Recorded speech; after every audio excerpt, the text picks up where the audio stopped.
It's easy to get in a rut when it comes to dinner time, but what if you could take the same recipes you already know and make them even better? The tips I'll show you in this recipe can make every weeknight dinner better and more delicious. Searing is a really basic cooking skill where you cook food, usually meat or poultry or seafood, at a high temperature until it develops a crust. Think of it like caramelization, except instead of browning sugar, you're browning protein.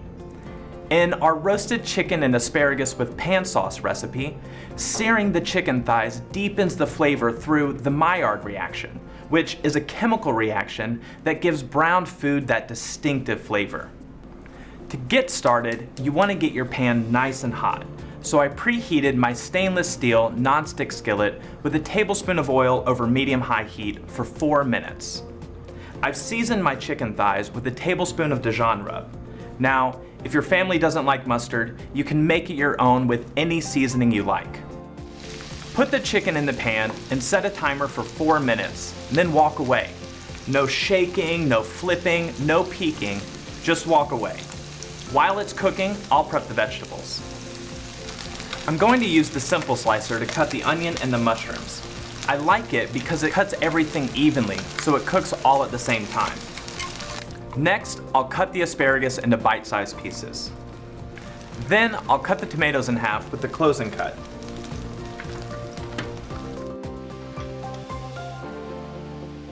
Now I'm going to remove the chicken from the pan and add the mushrooms, the onions, the garlic, and salt to make my pan sauce. Look at these brown bits in the pan. It's called fond. It's what's left in the pan after you sear. But it's not something that you want to scrub away. It packs a ton of flavor that you just can't buy from a box or a tube or a can. You can only get it from a good sear in a good pan. I'll add these vegetables because they have a lot of moisture that'll cook out and loosen up the fond, so it'll be incorporated into the flavor of the dish. Next, I'll add the wine, the lemon juice, and the rest of my rub, which will make up the base of the sauce. We'll reduce it by about half to thicken and intensify the flavor. Now, you don't have to use wine. You can also use chicken stock or veggie stock or just water. Adding the lemon juice helps keep the flavor fresh and bright. It's already smelling amazing in here. Then I'll add the rest of my vegetables and put the chicken right on top. Now I'll put this in the oven and bake it at 425 degrees Fahrenheit for 12 to 15 minutes. Now, look at how gorgeous this is.